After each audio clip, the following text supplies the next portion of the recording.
Hello everyone, how are you? I hope all are you well and fine children. Stay home, stay healthy children. Children, आज मैं आपको English grammar का the sentence subject and predicate जो chapter है explain करूंगी। आपको बताऊंगी कि जो एक वाक्य होता है उसमें सब्जेक्ट और प्रेडिकेट से मिलकर वो वाक्य बनता है, तो क्या सब्जेक्ट है क्या प्रेडिकेट है इसके बारे में आपको एक्सप्लेन करूंगी। आप वीडियो को अंत तक देखें और समझें, ध्यान से सुने। A sentence is made up of 2 parts. बच्चों, जो एक वाक्य होता है हमेशा 2 पार्ट मिलकर बनता है। फर्स्ट, दूसरा predicate. The subject is the doer of an action, और जो सब्जेक्ट होता है वो कार्य को करने वाला होता है। Expressed through the verb in a sentence, क्रिया के द्वारा वाक्य में उस कार्य को करने वाला होता है। In a sentence what we talk about is the subject. वाक्य में हम किसके बारे में बात कर रहे हैं वो सब्जेक्ट कहलाता है। And part of the sentence which tells us something about the subject is the predicate, और जो उसका बाकी बचा हुआ हिस्सा वाक्य का जो हमें उसके बारे में कुछ बताता है, सबके बारे में कुछ बताता है, वो हमारा प्रेडिकेट कहलाता है। For example, the लोयन is the king of the forest. तो बच्चों, यहाँ पर जो द लोयन है, ये जो हमारा लोयन है, ये हमारा क्या है, ये हमारा सब्जेक्ट है। और जो बता रहा है कि लोयन क्या है, is the king of forest, वो जंगल का राजा है, तो ये हमारा क्या है बच्चों, प्रेडिकेट है।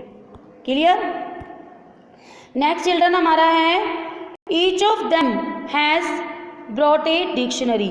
अब ईच ऑफ देम मैं अंडरलाइन किया है बच्चों, ये हमारी क्या है, सब्जेक्ट। ठीक है, उन सब के पास, उन सब ने क्या खरीद ली है, हैज ब्रॉट ए डिक्शनरी। ठीक है, क्या खरीदी है, डिक्शनरी खरीदी है, तो ये हमारा क्या है बच्चों, प्रेडिकेट है। यानी कि कोई भी सेंटेंस हमेशा 2 पार्ट से मिलकर बना होता है। फर्स्ट होता है सब्जेक्ट एंड सेकंड होता है प्रेडिकेट। अब एलिमेंट्स ऑफ अ प्रेडिकेट, अब आपको बता दूं, सब्जेक्ट का हमें पता चला कि कार्य को कौन कर रहा है, वो हमारा सब्जेक्ट होता है। अब प्रेडिकेट में a predicate must have a finite verb, एक प्रेडिकेट में एक फाइनाइट वर्ब जरूर होती है। It may also have the following elements, इसके अंदर ये एलिमेंट्स भी हो सकते हैं। एन ऑब्जेक्ट, एक ऑब्जेक्ट हो सकता है। एक कॉम्प्लीमेंट, एक कॉम्प्लीमेंट हो सकता है। एन एडवर्ब, एक एडवर्ब भी हो सकती है। यानी कि सेंटेंस में केवल नेसेसरी नहीं है कि एक ऑब्जेक्ट ही हो, उसमें कॉम्प्लीमेंट और एडवर्ब भी हो सकती है।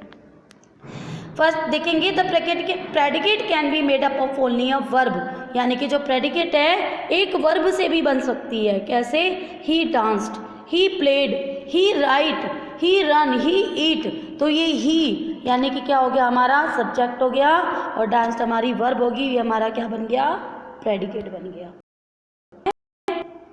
ही हमारा सब्जेक्ट हुआ, हमारा, और डांस्ड हमारा क्या हुआ, प्रेडिकेट। यानी कि एक वर्ब से भी हमारा सेंटेंस बन सकता है। एक सेंटेंस में सब्जेक्ट प्लस वर्ब और प्लस ऑब्जेक्ट भी होता है। द प्रेडिकेट में हैव एन ऑब्जेक्ट, प्रेडिकेट में एक ऑब्जेक्ट भी हो सकता है, जैसे कि स्नेहा कुक्ड द मील। यहाँ पर स्नेहा हमारी क्या है, स्नेहा हमारी सब्जेक्ट है, यानी कि मील को कौन बना रहा है, स्नेहा बना रही है। क्या कर रही है स्नेहा, कुक्ड, तो ये हमारी वर्ब है। द मील, मील हमारा क्या है, ऑब्जेक्ट है। तो यानी कि वर्ब से लेकर मील तक, कुक्ड से लेकर मील तक हमारा ऑब्जेक्ट, सब्जेक्ट और ऑब्जेक्ट। हमें शुरू से ही बताया गया है कि सब्जेक्ट के बाद का जो पार्ट होता है वो ऑब्जेक्ट होता है, बट ये नेसेसरी नहीं है। ठीक है, उसके बाद कॉम्प्लीमेंट भी होता है, और कॉम्प्लीमेंट भी बच्चों 2 टाइप्स के होते हैं जो ज़्यादातर एग्जाम्स में पूछे जाते हैं, ऑब्जेक्ट कॉम्प्लीमेंट या सब्जेक्ट कॉम्प्लीमेंट। अब हम पढ़ेंगे कॉम्प्लीमेंट के बारे में।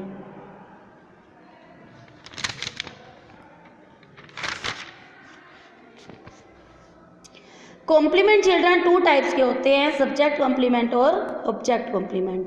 फर्स्ट पढ़ेंगे हम सब्जेक्ट कॉम्प्लीमेंट। यदि आपकी वर्ब जो है, वर्ब के बाद जो भी आपको चीज़ यानी कि कोई भी वर्ड्स आपको जो दिए जाते हैं, अगर वो सेम टू सेम सब्जेक्ट को ही रिपीट करते हैं तो वह सब्जेक्ट कॉम्प्लीमेंट कहलाते हैं। जैसे कि आप यहाँ एग्जाम्पल देखेंगे, राम इज़ अ बॉय, यहाँ पर राम क्या है हमारा सब्जेक्ट है ना, और इज ए बॉय हमारा क्या है, यहाँ पर इज ए बॉय हमारा क्या है बच्चों, ये ऑब्जेक्ट है, लेकिन ये ऑब्जेक्ट है पर ये क्या है, राम इज ए बॉय।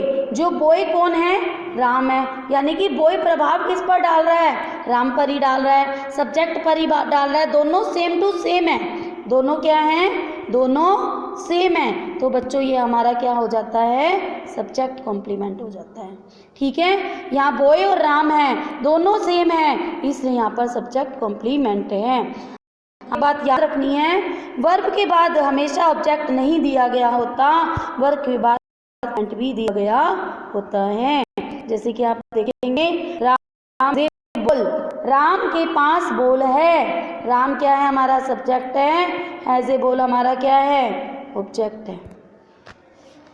ठीक है, क्योंकि यहाँ पर राम और बोल दोनों एक दूसरे से बिल्कुल क्या है, डिफर है, दोनों बिल्कुल क्या है, डिफर है, अलग हैं, तो इसलिए यहाँ पर हमारा ये क्या है, ऑब्जेक्ट है, सब्जेक्ट प्लस ऑब्जेक्ट है, ऑब्जेक्ट है। और यदि Ram is a boy, Ram एक लड़का है, ठीक है, तो ये हमारा क्या है, कॉम्प्लीमेंट है। या मैं कह दूँ she is a brave girl, वह एक बहादुर लड़की है, तो ब्रेव गर्ल कौन है, शी है, शी है ना, तो इसका प्रभाव किस पर पड़ रहा है, शी पर पड़ रहा है, तो ये क्या चीज़ है, ये कॉम्प्लीमेंट है, ये आपको ध्यान में रखना है। सब्जेक्ट कॉम्प्लीमेंट हमने पढ़ा कि जो अगर सब्जेक्ट के बाद जो भी वर्ड्स आपको दिए जाते हैं, अगर उनका प्रभाव सब्जेक्ट के ऊपर ही आकर पड़ता है तो वो सब्जेक्ट कॉम्प्लीमेंट होते हैं। अब हम पढ़ेंगे ऑब्जेक्ट कॉम्प्लीमेंट। यदि वर्ब के बाद कोई भी वर्ड्स आपको दिए जाते हैं और वह सब्जेक्ट से बिल्कुल डिफरेंट होते हैं, ठीक है, यानी कि उस वस्तु का प्रभाव, उन वर्ड्स का प्रभाव ऑब्जेक्ट पर, जो वो वस्तु है वो ऑब्जेक्ट पर प्रभाव डालती है, ऑब्जेक्ट कॉम्प्लीमेंट कहलाती है। जैसे कि राम एज ए बोल, यहाँ पर बोल बिल्कुल डिफर है, राम अलग है, यहाँ पर बोल राम पर प्रभाव नहीं डालती, अतः यहाँ पर ऑब्जेक्ट कॉम्प्लीमेंट है। मैं कुछ और एग्जाम्पल्स आपको बता दूँ। We invited him the chief guest, हमने उसे इन्वाइट किया एज ए चीफ गेस्ट। अब जो हमारा हिम है, ये तो क्या है हमारा भाई, वी हमारा क्या हुआ बच्चों, सब्जेक्ट हुआ, ठीक है, इन्वाइटेड हमारा क्या हुआ, वर्ब हुई, ठीक है, और हिम हमारा क्या हुआ, ऑब्जेक्ट हुआ, प्लस द चीफ गेस्ट हमारा क्या हुआ, कॉम्प्लीमेंट। ठीक है, अब जो हमारा चीफ गेस्ट है, सब्जेक्ट पर तो प्रभाव नहीं डाल रहा ना, किस पर डाल रहा है, ऑब्जेक्ट पर, यानी कि हिम पर प्रभाव डाल रहा है, हिम पर प्रभाव डाल रहा है ना, तो चिल्ड्रन ये हमारा क्या है, ऑब्जेक्ट कॉम्प्लीमेंट है। ठीक है, यानी कि चीफ गेस्ट हिम पर प्रभाव डाल रहा है वी की बजाय, तो ये हमारा क्या है बच्चों, ऑब्जेक्ट कॉम्प्लीमेंट है। The teacher selected him the monitor, इसी तरह यहाँ पर टीचर ने उसे सिलेक्ट किया मॉनिटर, तो मॉनिटर का प्रभाव किस पर पड़ रहा है, हिम पर, तो यहाँ पर ये दोनों बच्चों क्या हैं, ऑब्जेक्ट कॉम्प्लीमेंट हैं। आई होप आपको ये चैप्टर बिल्कुल क्लियर हुआ होगा कि यदि सब्जेक्ट के बाद जो भी वर्ड्स दिए जाते हैं, अगर उनका प्रभाव सब्जेक्ट पर पड़ता है तो वो सब्जेक्ट कॉम्प्लीमेंट होते हैं, और अगर उनका प्रभाव ऑब्जेक्ट पर पड़ता है तो वो ऑब्जेक्ट कॉम्प्लीमेंट होते हैं। इसे हमेशा अपने माइंड में फिट करना है, क्योंकि अपर क्लासेस में सबसे ज़्यादा इस टाइप के क्वेश्चंस पूछे जाते हैं, जो आपको शुरू से ही ध्यान से समझकर इसे चलना है। Thank you, have a nice day.